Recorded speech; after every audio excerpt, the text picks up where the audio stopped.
What's up, everyone? Welcome to another episode of Real Estate Moguls. My name is Grant Findlay-Shirras, and on today's show, we have a true legend in real estate and real estate technology.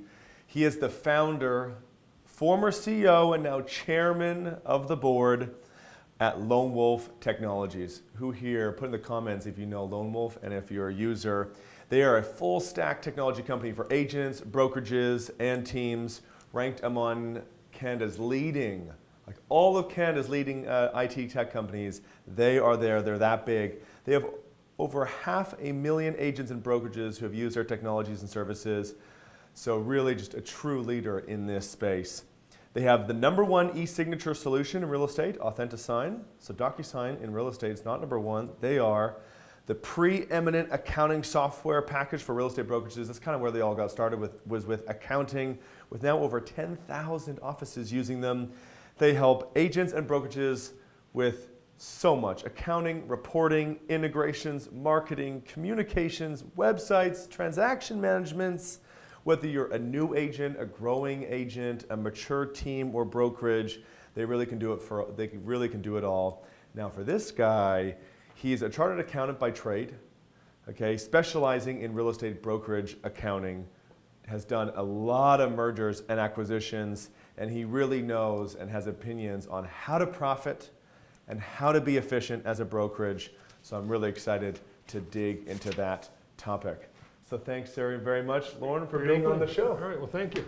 I'm not sure I'm a mogul, but that's kind of throws me a bit. But. Let's get right into, I mean, we'll kind of get to know your story overall throughout this, but I want to get into the brokerage business model. And everyone talks about how they're not so profitable anymore. Some people are using brokerage as a loss leader for many things.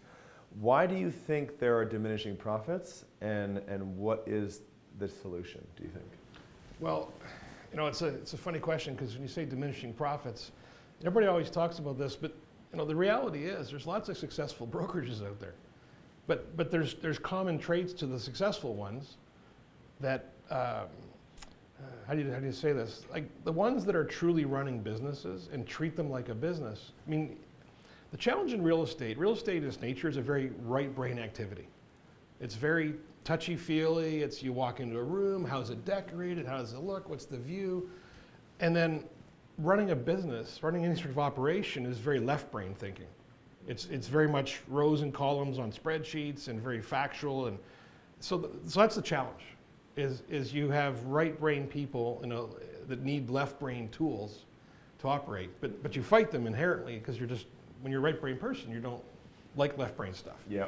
So the brokerages, I think that, and look, I've seen many brokerages over the years, many startups, many guys that have started and grown phenomenally well. I have second generation, third generation brokerages, you know, where we sold the program to the father or mother, and now it's a child running the operation. There's some places that have grandkids involved. Actually, there's a few here in Toronto. I won't say their names, but I could. You know who I'm talking about if you're looking at this interview. Phenomenally successful. But they really run businesses, and it's always interesting, you know. This whole, if I speak in the U.S. and I'm giving like a U.S. audience this presentation and all, I'll say, you know, entrepreneur, which everyone loves that word, right? It's kind of this, and I go, yeah, in Canada that's kind of like a fancy French word for a guy who's broke. So you know, entrepreneur is really not what I ever wanted to be. I wanted to be a business person. I mean, my grandfather was a big mentor to me. And he was a businessman, and that's always what I wanted to be. But when you're a businessman, you have to think about every aspect of your operation. When my dad retired from a large company in his late 50s and started working for me, he was there about a month in an office I'd given him, and I looked down and he's stuffing paper in a garbage can. He's like cramming in this overpacked garbage can. And I look at him and I said, Dad, what are you doing? Oh, I'm just throwing something out. I looked down and I said, well, just so you understand, we're a small company. There's no garbage fairies here. So he came from a big company, and big companies have garbage fairies. Like at night, your garbage can magically empties. They're just fairies that float around somehow. It's just magic. Even in the morning, my garbage can's empty. Yeah. When you're a small business, you have to empty that garbage can. So I think, honestly, the guys that are really successful are the guys that get that. right down to the level of emptying the garbage can. Because you have to be involved in every aspect of your operation. Now the challenge becomes for a lot of people, once I actually have a client, a good friend of mine, who had a really great chart. His goal was to get to 100 agents. And he had a chart, it was under the glass counter, or the glass top on his desk, and he'd pull it out every month and he'd put a little dot on the graph of where his agent count was. Yeah. And he had this line going and he worked at it, and it was awesome. And he got to 100 agents. Then he stopped charting it. So it's not that you can ever stop either. Like when you're running a business, you never stop running that business. You have to work at it like literally night and day. No one else is going to take care of your business as well as you are. Mm-hmm. So the reality is, again, the common thread among brokerages that are profitable is they run a business. They hold their agents accountable. They look at reports. They look at analysis. They pay attention. I mean, the reason Lone Wolf was successful, quite honestly, is we were so into real estate brokerages, and because of the accounting background. And what people don't know is I would work at clients during the day, and then I would go home at night and work on clients' books. And I'm running reports. And that's, I would then say, hey, the software, because I would be changing hats all the time, right? Mm-hmm. And I put on my software programming guy hat, and I go put a report in Lone Wolf to make it easier to do what I wanted to do, which was analyze a broker's business, which I was doing, at year end to do their income statements and tax returns. But the same things to do at year end, I mean, that's what a successful brokerages do every day of the year. So those tools migrated over to brokerages, and the guys that really embraced them have done well. I mean, the tools that allow you to sort of be a little like forward looking. I mean, real estate's a unique business. There's really no other business that you make a sale and nothing happens. No money changes hands, nothing happens. Yeah. For 30 days, 60 days, 90 days. So in the meantime, you have to run your business until that closing happens. Well, you better understand running that business for those 60 days, if an agent owes you money, make sure that's up to date. So that check finally comes in, that you get your money back from them. So there's a lot of attention needs to be paid, and it translates down to the agents as well. I mean, I've gone, for example, to the Inman Connect conference for 20 years now. I went my first time in July of '99. And I saw Brad Inman this year in New York City. And I said to him, Brad, I said, this conference really hasn't changed in 20 years. It's the same topics, players are different, and the wording's different. We don't use disintermediate as often as we did 20 years ago. But it's the lions are still coming over the hill. People are still coming into the real estate industry to attack it. It's considered to be this fat little industry that can be disrupted. And it's really not true in my opinion, because like my grandfather was a real estate agent, my mom was a real estate agent, my brother-in-law is a real estate agent broker, a small office. My sister got her license recently. My son has his real estate license now. He's working at a brokerage.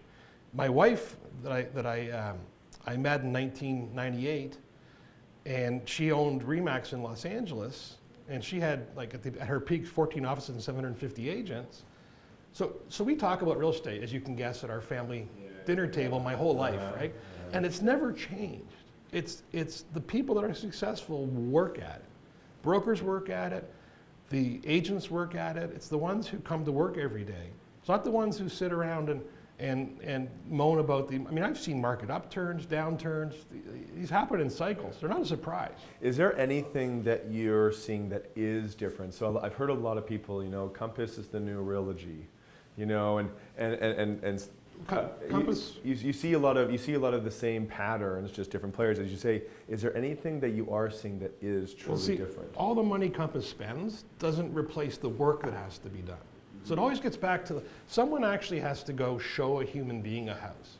And I know people sit there and go, well, iBuyers now, people are just going to buy homes online and not see them. Well, I'll tell you what, you go buy a home and go home to your wife. Or wife go home to their husband and say, hey, honey, I bought a house today online, so can you and the kids start packing, get the dog, we're going to move. Yeah. That's not going to, yes, of course it's going to happen in some small segment of the market. It's no different than like discount brokerages or for sale by owners. For sale by owner flares up every time the market booms because it's easier to sell a house. And then as soon as the market goes down, for sale by owner craters. It's happened over and over again, just because it's work to sell a house. I don't know who is going to be at home at one of these companies that think they can just replace agents, who's going to leave their family dinner table at 7 o'clock on a Friday because the phone rings and someone wants to go see a house and put an offer in? I mean, my grandfather did that. He left those dinners. My mom left those dinners. My son just blew me off recently because he had to go put an offer in on something. That's never changed. And I don't know how it's going to change. Like, real estate at its core is still the most infrequent transaction people really do in their lives, besides getting married probably. I actually hadn't thought about this analogy, but I'm not sure which one's more expensive than maybe. But the reality is it's the most expensive transaction most people enter into in their lives, and it's the most infrequent. The general public is never going to be good at buying real estate. They're good at looking at real estate. I mean, real estate's become an entertainment form. I remember when at Steve Murray's Real Trends Gathering of Eagles years ago, he had the guy come on who was founding HGTV. And everyone in the room was like, this guy was talking about all the shows he's going to put on and all. And everyone in the room's kind of like, what are you going to do? You're going to make real estate into entertainment? Who's going to watch that? Well, fast forward 20 years almost. Who's not watching real estate on TV? Exactly.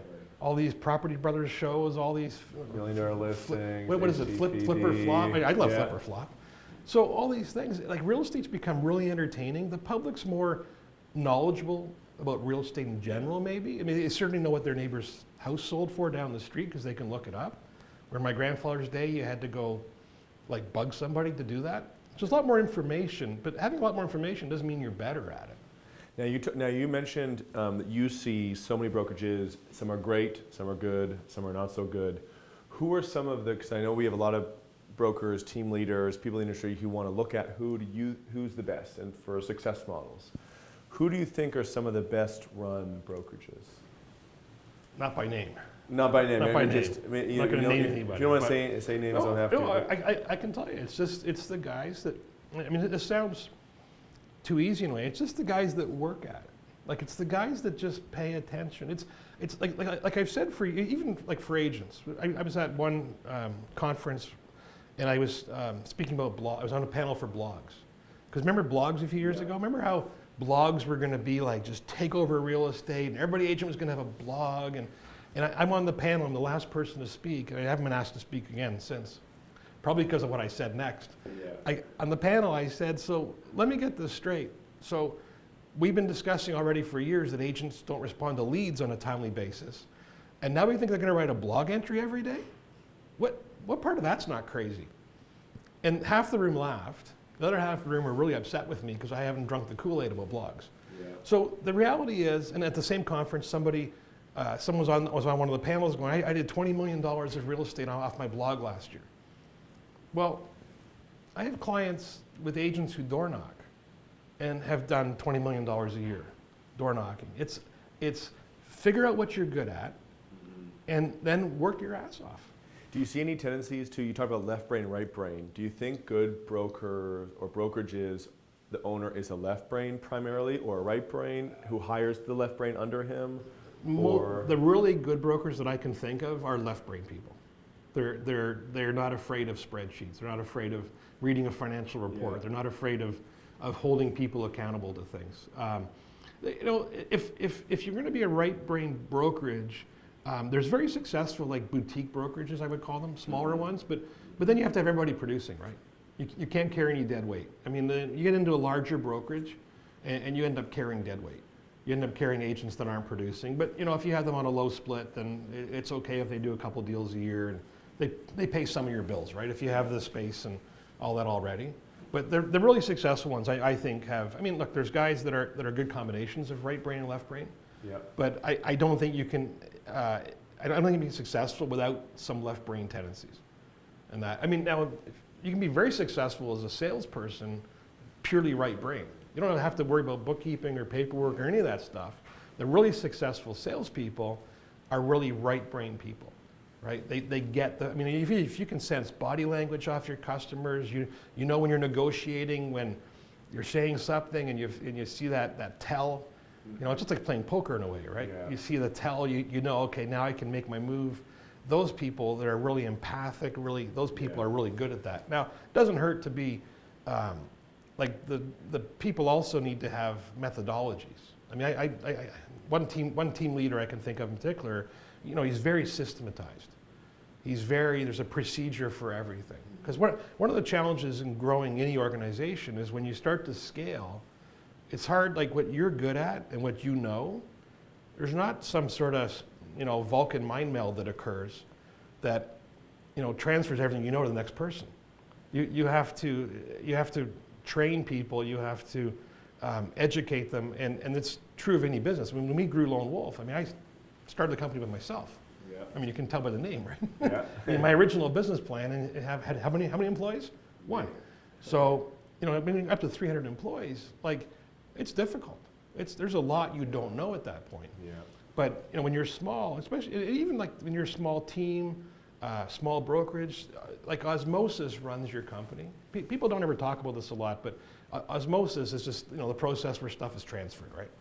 So it just happens. When we were small, if a customer phoned in and the support person was talking them through some issue on the computer, my programmer would hear that, and he could sit there and go, oh, Claire's struggling with this person. Well, I can make a little change in the program that'll fix that.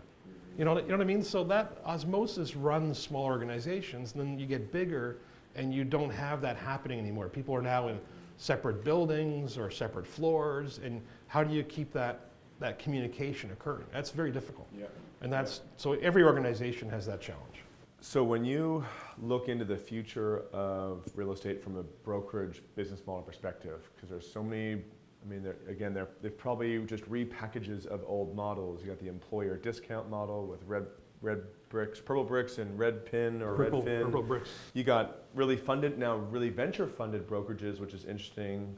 Then you've got these iBars who are going to evolve and adapt. Do you see a certain brokerage model winning in the future? Do you see just lots of fragmentation? What do you see for the future of the brokerage? The reality is they all work. I've got a saying I'm fond of. Everything works if you work. So every model works as long as the people working the model are doing it properly. There was a franchise years ago when the recession happened in the early 90s. They came out with a very methodical way of approaching their business. It was more of a discount brokerage. But they even did things like their front desk, the reception was raised, I think it was 9 inches. And the whole goal was, because you don't want agents standing around the front desk staff talking to them, wasting their time. So our biggest costs in a brokerage are space and staff. So their methodology was, we're going to raise all the front desks. This is actually pretty intelligent. Raise the front desk, so it's less comfortable talking to someone up here, standing there, than someone down here. So you don't hang around if you're having to look up at people, right? You'll see in different organizations, wherever somebody's on a raised platform, someone has thought that through to make you not stand around. Yeah. I'll tell you a funny little story. I had a boss years ago who had 2 chairs in front of his desk. Yeah. The chair on the left had the front legs 1 inch shorter. Very subtle, but when he's invited you in, if he wanted you to stay, he'd invite you to sit in the right chair. And if he didn't want you to stay, he put you in the left chair. Because you always sat just a little bit of a lean forward to you. So you were always like, okay, I'm going. Yeah. Kind of thing. Because anyway, there's these subtle things. But the point is that the people had a business plan. Yeah. And the people that stuck to it ran that brokerage successfully. So I have a number of clients that ran successful iterations of that franchise. Mm-hmm. There's other, if you're like a traditional split model brokerage, then you better make sure you recruit and have agents that are willing to live under that model, that want to follow, and you provide them a little more hand-holding, a little more service.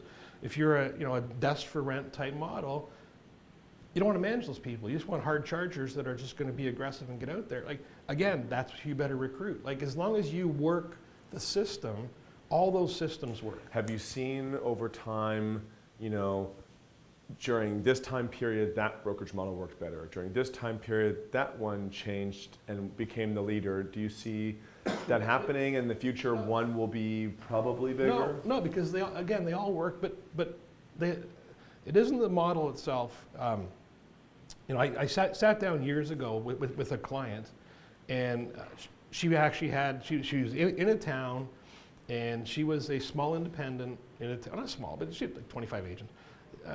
In a town, and she had two other national brands competing with her, And we actually sat down and said, okay, let's do a chart on if three agents if the agent brought in $100,000 in each of these models, how much would the agent end up with at the end of the day? Because don't forget, the model doesn't change the bills you have to pay. Like there's no franchise model that says, hey, I was going to buy this house, but because company X listed it, I'll pay more for that. It doesn't happen.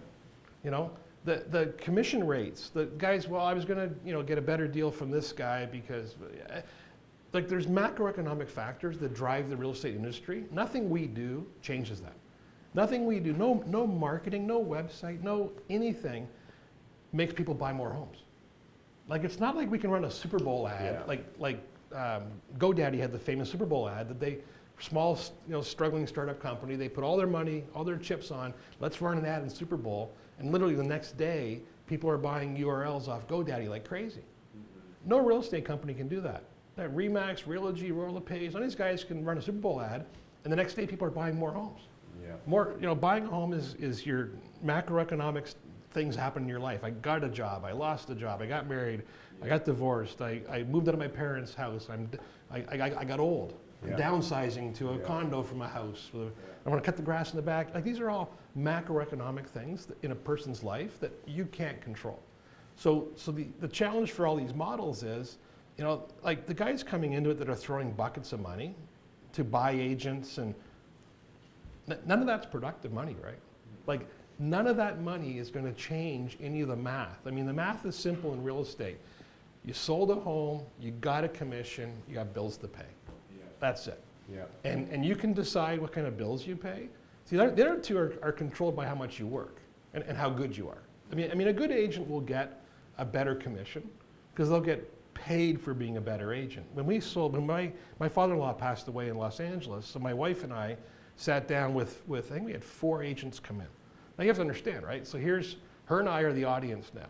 We have 4 agents coming in to do listing presentations to us. She's had 750 agents working for her over a 20-year career, 14 offices. I've been doing lone wolf now at that point for 25 years. We're a tough audience. And so the 4, you know who we hired? The most expensive guy. Why? He did the best presentation. He had the best marketing plan to sell the house.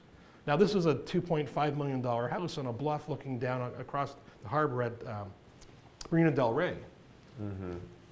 Zillow had it for $1.3 million. They were off by a bit.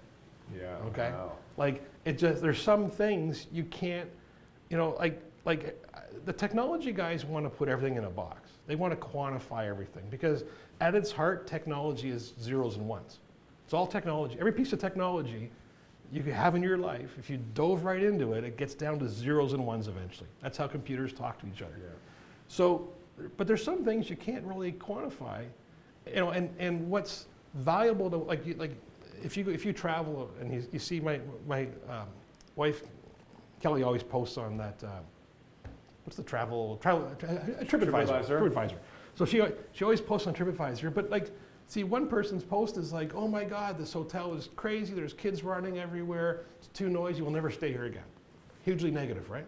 But the next person who's going on a vacation with a bunch of kids goes, oh, this must be a great kid-friendly place to go. So that's a great place for me. So that's the part that's not quantifiable. There's too many factors involved. That's what a good agent brings to the table is they can look at that, and that's where the right brain and left brain come in. But they can look at all that and really provide a good service. I mean, we thought the house was worth $2.5 million. It sold for almost $2.5 million. But we had agents who were willing to do the deal instead of at 6%, at 4%. But they thought the house would sell for $2.2 million. I can do the math pretty simply. So I'm going to save $40,000 in commission, but you're going to cost me $300,000. Not a good return on investment. So the return on investment thing, that's what work's about. You want to get a return on your investment. The consumer being educated like that. Like I'm a math guy, so I get the math in my head of paying a couple extra percentages for way higher housing price. The data showing that is what happens. The consumers, they just not know this, and that's why they're being attracted to these things? Or do you really think that once people sit down, then they'll do the math, they'll figure it out, and it's not that big of an issue? I think, again, a good agent walks them through it. Yeah. I mean, a good agent works with their clients to have them understand all these factors. I mean, the part that people don't, the one thing that's fascinating to me, when you know something, you know it.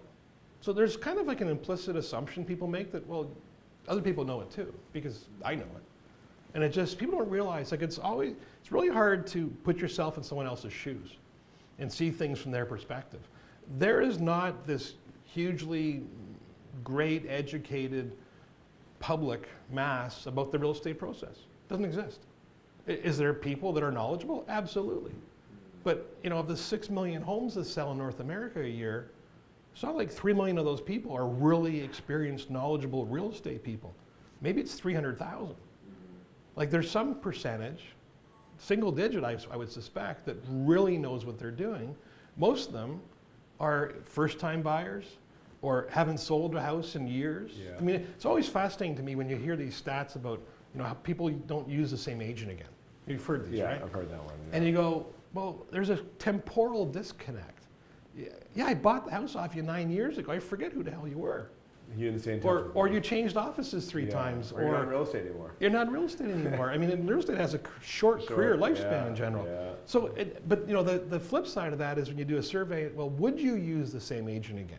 When you ask that question, the scores are sky high. Yeah. Sure, 80, 90% would use the same agent again. Has anyone ever thought of having like an ad at the Super Bowl that educates people? Like NAR puts on an ad at the Super Bowl and says, hey, here's the data on if you work with an agent, you sell your home for this much. If you don't work with an agent, you sell it for this much.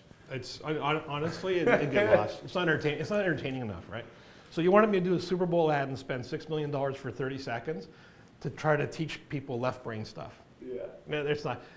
All those ads are right brain. The ads. CPM They're apparently is entertaining. really good at Super Bowls. They're these entertaining. days. All the Yeah. ads are entertaining as all get out that are Well, right brain ads. Let's go deeper into the new agent, right? So is there anything that you're noticing? Like I feel like agents need to, the standard of service is going up. They need to be different. How they need to be with their prospect and the client needs to be different. What they need to do on a daily basis, because technology is now starting to take more of their activities away from them, which is a good thing because it allows them to focus on more of what they should be focusing on. When you look at that new agent, how do you think they need to be different in the future? Well, look, I don't know if it's any different versus you need to maintain what you've always had, and anyone selling anything, any product anywhere, you need to know more than your customer knows. So agents, it was easy before to know more than your customer knows because all the real estate information was behind closed doors. You couldn't see prices. You couldn't do any of that, right? So it was easy to know more than your customer. And those doors got knocked down. So when people learn what you know, see, people pay for knowledge, right? I mean, people pay for people who know something they don't. And if you don't maintain that lead, so the trick to an agent is not that you have to be different than you've been in the past. It's just make sure you maintain that gap. Make sure you're more knowledgeable. So, for example, like neighborhood information. There's some really cool companies. I've invested in one locally here in Toronto. I won't say the name, or should I say the name? Yeah, say Maybe it. I should for a plug. Okay, it's called Hood Q. So Okay. Pete, if you watch this interview, you understand why I'm saying this. So full disclosure, I'm an investor in this company. Cool. But what's cool about Hood Q, I think, is that knowing information about a neighborhood is really, like the house itself, people know the price now. People know where it is on the map. Like there's things that they know now. You no longer have that advantage. So, but what they don't know, and is not easy to get, is like neighborhood knowledge. Now you can Google, Bayview neighborhood or whatever, and you'll get back 3,927,802 hits, which is useless to you, right? And like the challenge with the internet is it's overwhelming how much information there is. So what you're seeing now is companies that curate knowledge. So like Hood Q is curating neighborhood, school information. We have a thing we just starting to roll out called School Q, curating that knowledge and presenting it to you. Yeah. So here, Mr. Consumer, Mrs. Consumer, here's the stuff. I know you know a lot of stuff that I used to know and you didn't. Okay, you caught up to me, but here's how I'm going to jump ahead of you again. Here's knowledge now that I've curated and organized for you that is going to save you a ton of time and effort. See, the thing you have to create is the impression someone can't do what you're doing. If people think they can do what you're doing, guess what? They're not going to pay you to do it. You have to have that impression that you're doing something they can't do. Yep. So that's where the technology tools, that's where that stuff comes into play. When you, like for example, as a chartered accountant, when I gave people their tax returns, so I'm sitting there with a broker and I'm giving them their year-end tax return. Guess what I always gave them? An envelope with a label on it addressed to be mailed to CRA or the provincial one. So there's 2 envelopes to go out. Because if I just gave you your tax return and said, well, here's your tax return, sign here. Well, first of all, I had little sticky notes that said sign here. Yeah. Because I want to make it easy for them. I want to make them, here's your 47-page tax return. Good luck with that. I don't want you leafing through 47 pages trying to figure out where to sign it. And oh, by the way, when you have to mail it off, where do you mail it to? Yeah. Now, they can find out themselves. They didn't need me to tell them that. But by doing that, by giving them that envelope, I took away a pain point for them. It sounds really simple, doesn't it? But that's what it all comes down to. That's what it all comes down to. Just take away people's pain, do little things for them, know things they don't know yet, and you're valuable to them. Is there anything else? So I'm a big believer in agents knowing more about the neighborhood or having access to resources to help them know more about the neighborhood, Absolutely. not just the home, and give them that knowledge. Is there any other tools or technologies or services that you are seeing not a lot of agents are using and they should be using to help them be better, raise the standard of service, and give something that their competition and their homeowners can't really get?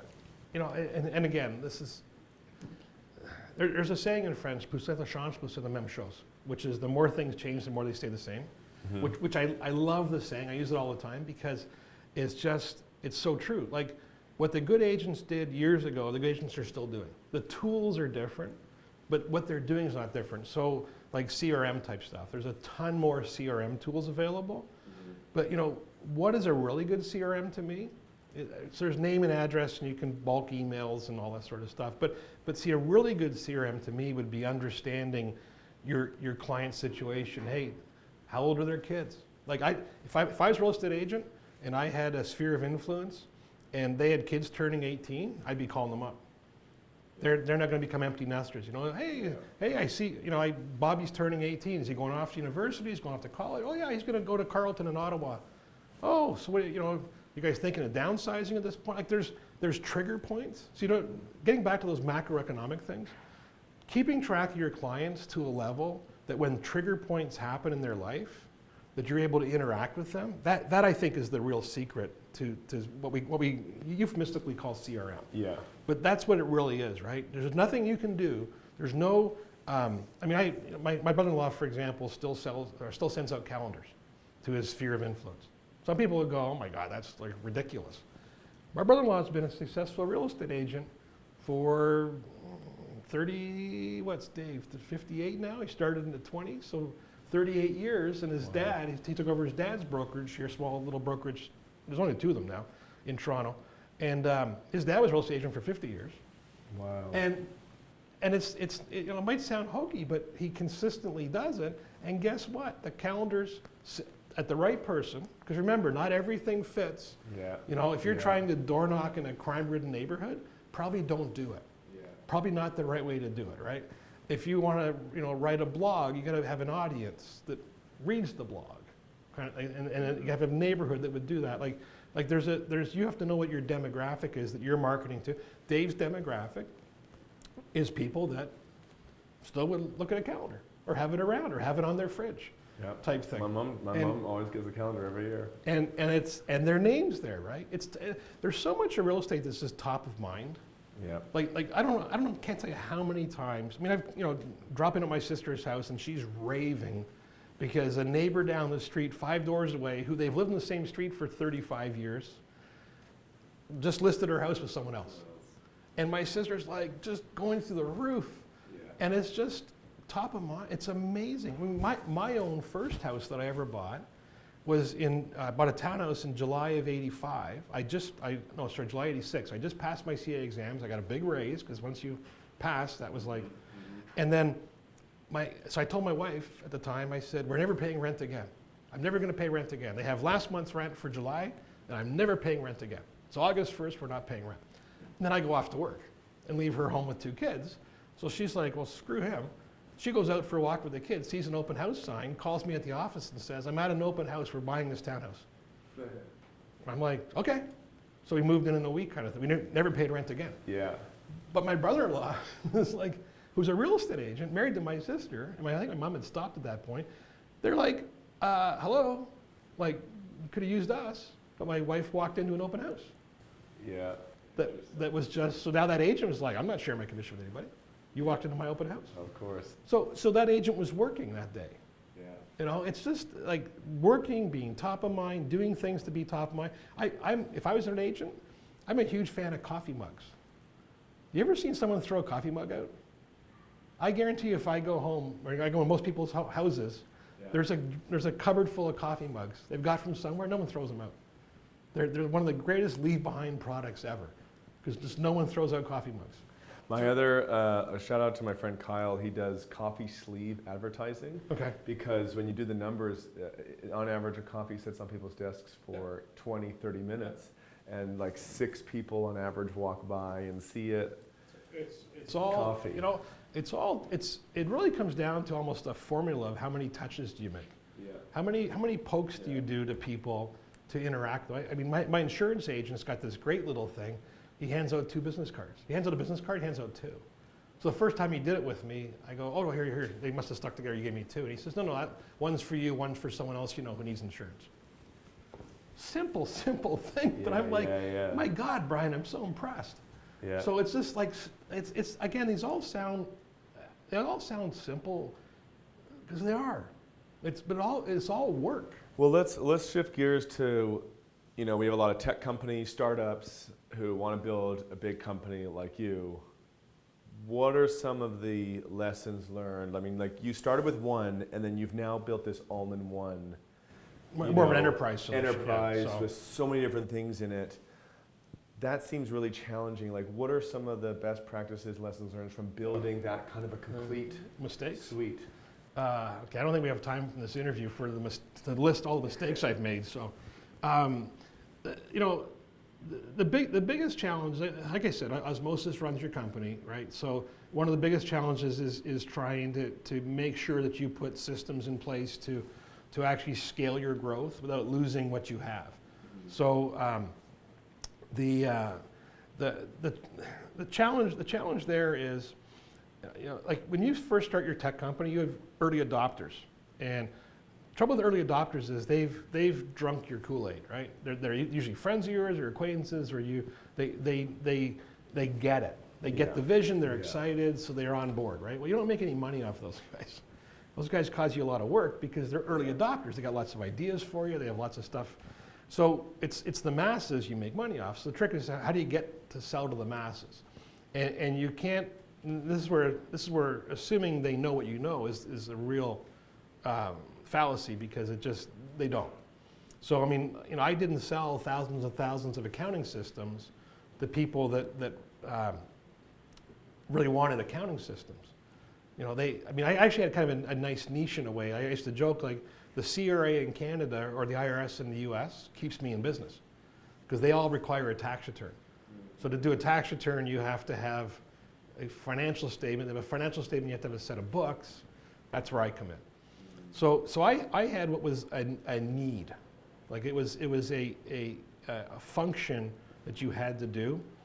So recognizing that early is exactly what I was selling was important, because then I could build on that function, and I could add other functions to it. There's a lot of mistakes in technology guys make, that they have features. So there's a feature and a function. And features and functions are 2 different things. So a function is something you must do to run a business and be successful. A feature is something that's nice to do. The best feature I think I ever saw was a website product that had, it was like a lifestyle type thing, and you would answer questions, and as you answered questions, it would draw circles on the map. So I want to be within a mile of a dog park. It would put dog parks on the map and draw 1 mile circles. I want to be this close to schools. Put schools on the map. So after answering a bunch of, a handful of questions, you had all these circles drawn. So basically this big Venn diagram happening. Yeah. And there was one intersection point. There was like one house you could buy. This is probably not even for sale, but there's one house you should live in, because that's the perfect house for you based on your lifestyle. Yeah. So super cool, went nowhere, because it's entertaining. So this is the part that I think a lot of money comes into real estate, gets caught up and excited. They're mistaking the people's entertainment interest in real estate for actual business interest. So a lot of the entertainment interest that happens in real estate, people aren't buying or selling their houses. They're just looking at stuff. I mean, guarantee you, everyone's spouse, husband or wife, will at some point watch some show and talk to their spouse. Oh, it'd be cool if we had a house like that, or we remodeled like that. That doesn't mean they're going to do it. It's entertainment. My son, when he worked for Lone Wolf, he would travel around the country, and of course he's working on websites, so he would look at websites in each city, all across North America, and he's always clicking on $1 million homes. I guarantee you, my son was not in the market for $1 million home, but there's a lot of leads generated off a bunch of websites that people got all excited because here's someone looking at $1 million home, just looking. It's just entertainment. Yeah. So really giving your company a hard look and saying what is a feature and what is a function. Like there's things that, and these things change over time. Like having title insurance in Canada was a feature when it first came out. When it first started, there was no title insurance in Canada. I mean, lawyers closed deals. They would go off to the office, the property office, look up title, like you search title and all that sort of stuff. And then title insurance companies came in, and they were a feature. It's like, well, you can, instead of paying me to do this, you can buy title insurance. Well, now it's become a function. See, title insurance now, most people buy a home with title insurance. So title insurance has become a function of the real estate process. Yeah. Started off as a feature. Hood queue with neighborhood information, it's a feature right now, but in the future, would you buy a home without having a package about the neighborhood? Yeah. Maybe not. It has a chance of becoming a function of the business. And these functions are driven by public perception, right? Like, if an agent came to me and couldn't tell me about the neighborhood, I'd be kind of like, well, you're kind of useless to me. Like agents, that'll become part of the function of their job. They need to become the neighborhood expert, because the public on their own can't do it. In my 7-year cycle of the average cycle of people buying and selling a home, I can never become a neighborhood expert in the neighborhood I want to move to. Yeah. Can't do it. So I need that agent to do it. So can that become a function, right? We have, there's a company called Planetar has a product called the iGuide. So in Alberta now, they've made accurate square footage mandatory. Haven't done it in Ontario, you still have on the MLSs, you have ranges of square footage. Well, if I'm basing my comps on price per square foot, I'd like that range to be a little more accurate, please. So, well, that's a feature now, to have like an iGuide that is not only a virtual tour, but has an accurately measured, highly accurate, it's always with lasers, highly accurate floor plan of the house. Will that, again, it's a feature right now, will that be a function? If the government says you must have accurately measured floor plans, overnight that becomes a function. Like that's something required. So it's understanding, is whatever piece of technology you have, it's really understanding, are you a feature or a function? And if you're a feature, do you have a chance to be a function? Yeah. And what can you do to drive it in that direction? I mean, that's where, like with the iGuide stuff, we talk to like government bodies, we talk to Tim Hudak at AREA. We try to get John D. Michel, we try to get the message out there, this is important. Try to get public perception of, do you want to know what your square footage is at your place? I mean, the condo stuff in Toronto, we all know how condos are measured.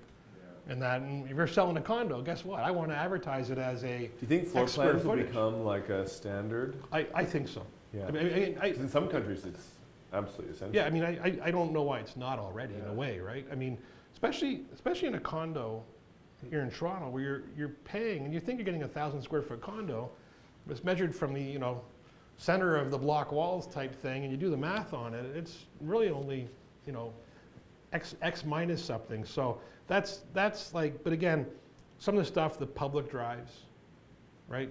Some stuff government drives. Yeah.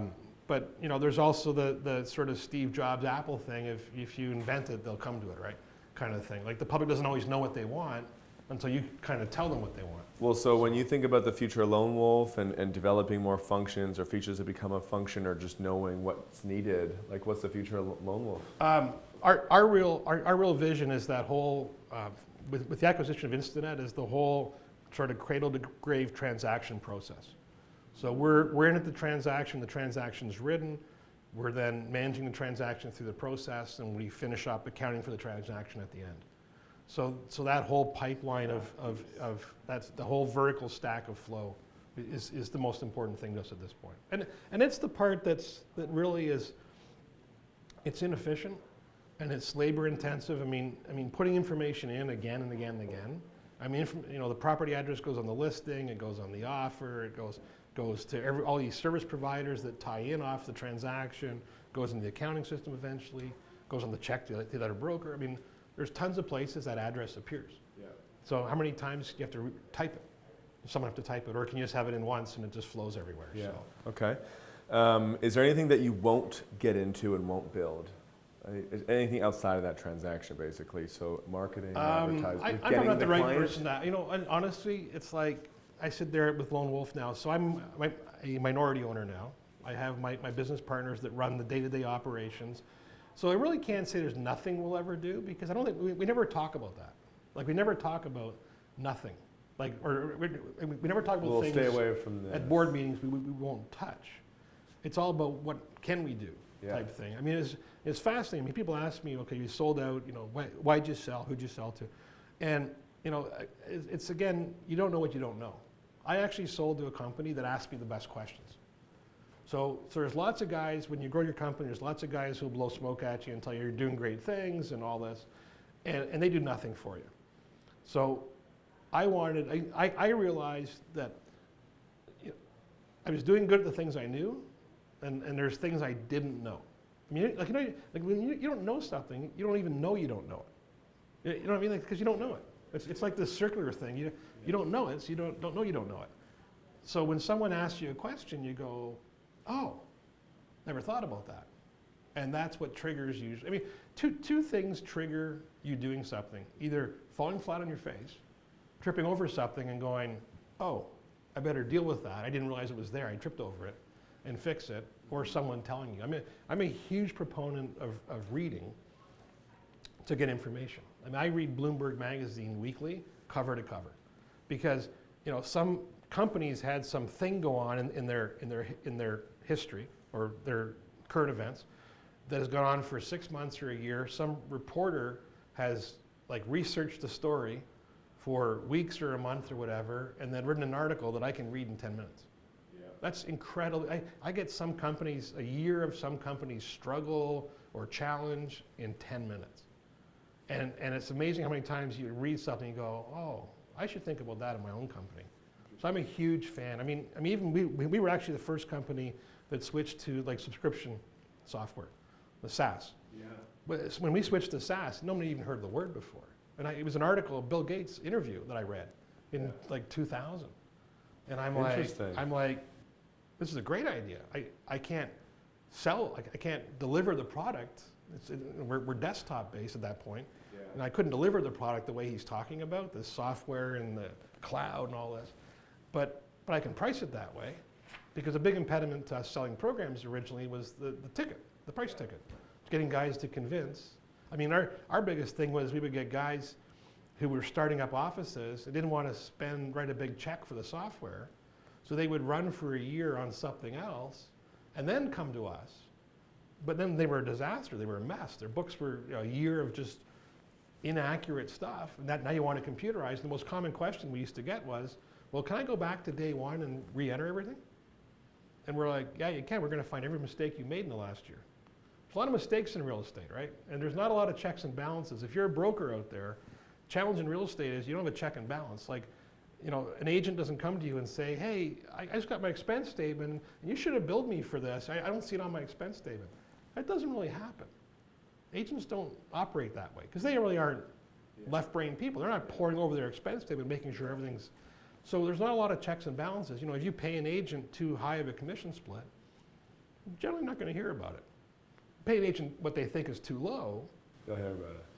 you'll hear about it in like a nanosecond, you know. But it's funny, you know. You get the like the going back to the original stuff about successful brokers. I mean, there was a brokerage in Beverly Hills I was sitting with, and I'm sitting with the administrator and the owners, and we're talking about commission splits and how our system would track them. And one of the funky things, it's totally accurate, but it always appears funky, is when you change split levels, that transitional deal, part of it's paid at the old rate, part of it's paid at the new rate, and you get some weird percentage overall, like you're at an 83.96% kind of thing. And the agent's like, well, I'm at 90-10 now. So well, yeah, you are at 90-10 after this deal, but before the deal you were at 80-20, so this deal has to. So I'm sitting there with the broker and administrator, and the broker turns to the administrator and says, well, how do we calculate our commission splits now? And she says, well, the agents just tell me what split they're on. And I mean, yeah, it's pretty funny. But that's the kind of stuff that goes on. I have right? a heart attack. That's the work stuff, right? Like How my sales guys get paid? Oh, I just tell me how much they make. Yeah, it's Oh, my very, goodness. but that's the work stuff, right? Now, That's one of the mistakes that a lot of people have that you seem to have done well is you found some CEOs to work with you that have carried the company forward. So is there any trick to finding that person to take over? Yes, and well, that's not a trick. I waited way too long in some ways. So there's a real challenge with companies. You see it in companies all the time. The most famous example is probably BlackBerry, who I'm a big fan of. John Chen, I've seen him speak a couple times, who runs the company now and is doing great things with BlackBerry. But back in the day, you go back 10 years or more, you know, they had two founders, and when your founders get bored or cocky, those are not good traits. So, you know, in BlackBerry's case, the one guy got bored, the science guy, you know, Lazarus got bored and started the Primer Institute, and he's doing other things because he'd solved the, you know, hugely complex technological challenges in front of him. He'd solved them. I mean, the guy invented, you know, smartphone stuff, right? Yeah. And then the other guy was chasing after the Nashville Predators, going to move to Hamilton. He was, you know, he was cocky. He was doing things not related to business at all. Yeah. And you know, in our case, we grew Lone Wolf a lot. We had, you know, we acquired our three biggest competitors in the recession. I mean, recessions are opportunities, huge opportunities. I always love recession. I don't love recessions, but you know what I mean? Like, recessions are opportunities, right? Because you get to do stuff you wouldn't ordinarily get to do. I mean, none of my competitors were selling when times are booming. But when the recession happened, all three of my competitors, I was able to line up and buy out in 2008, 9, and 10. But I had a business partner that wanted to go golfing every day. Not a good mix. And I should have dealt with that, and I didn't. So that dragged on way longer. So one of the real mistakes that you make in growing a company is having the wrong people at the wrong time. So having the right people at the right time is critically important. But the flip side of that, and it's interesting because there's people who are the right person at the right time, but times change. And now they're the wrong person at this right time. And recognizing that and growing.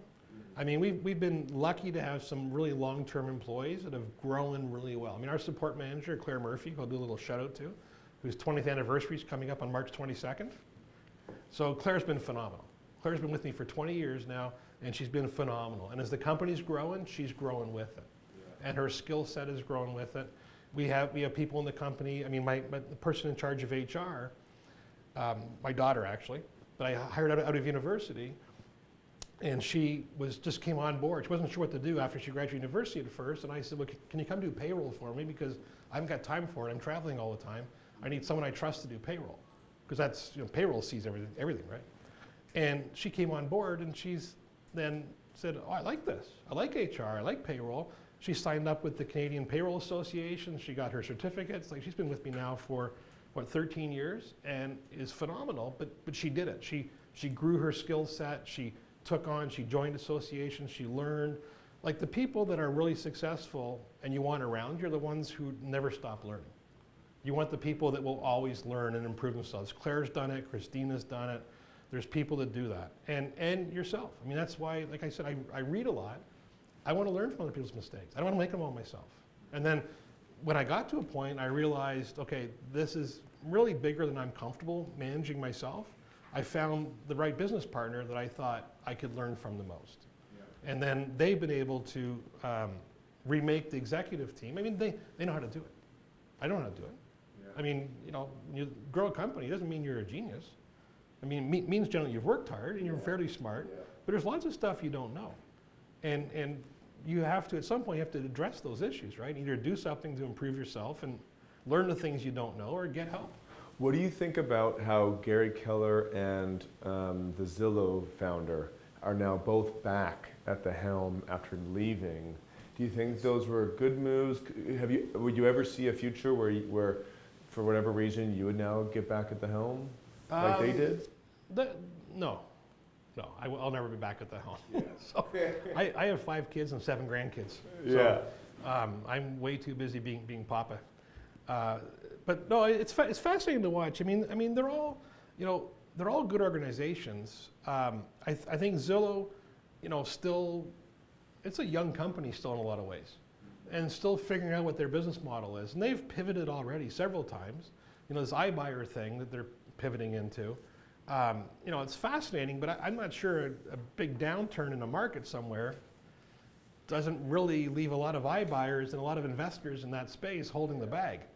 I mean, there's the merry-go-round, right, or the musical chairs, and the music stops at some point when someone's left. I mean, look, when I started my career, I left the CA firm with the managing partner and went to work at a stock brokerage in 1987 and was working on M&A stuff in a stock brokerage. It was 1987. For anybody old enough watching, you probably remember what October 87 was like. Not a stellar career move for me to go work at a stock brokerage in October 1987 as the market cratered. So, you know, I bought a house in Cambridge in 1989, paid $305,000, moved in April of 90. That fall, my neighbor on my court, my next door neighbor, is buying the same house for $240,000 off the builder who's gone in receivership. I'm going, I paid $305 in April. Fred, you paid $240? That's not good. Now, I was buying a home though, not a house. Yeah. So I knew I was going to be living there for years. So, you know, that house was sold, 15 years later, I guess, when the house was finally sold. Yeah. So you're okay. Like when you're in something for the long haul, you're okay. Flipping homes, very dangerous. Yeah. Because again, the music stops at some point. It's not a question of if it will, it's only a question of when it will, because it always has happened. And you can go back through the last decades and go, yeah, trough, peak. I mean, it happens, right? Well, hey, we could go on probably forever. I have so many questions I would love to ask, but that's it for today's episode. How can people get in touch with you if they want to get to know you, learn from you, ask you some questions so that they can be great in real estate? So wolfman@lwolf.com is my email address. That's the main thing I respond to. So, yeah. Unfortunately, awesome. I'm probably loath to give it out because I don't want any more in my inbox, but. Anyway, I hope everyone got a ton from this. I know I have lots of cool notes because he really is a wealth of knowledge. So as always, if you guys haven't subscribed and you want to get to know more real estate moguls, learn from more people who are leaders in the industry, who have seen the ups and downs and can really know, what's the fact versus what's fiction, what's in the media, then subscribe to the YouTube channel, subscribe to the podcast, click that bell icon, share this with your friends, and we'll see you next time. Thanks so much for being on the show. Pleasure.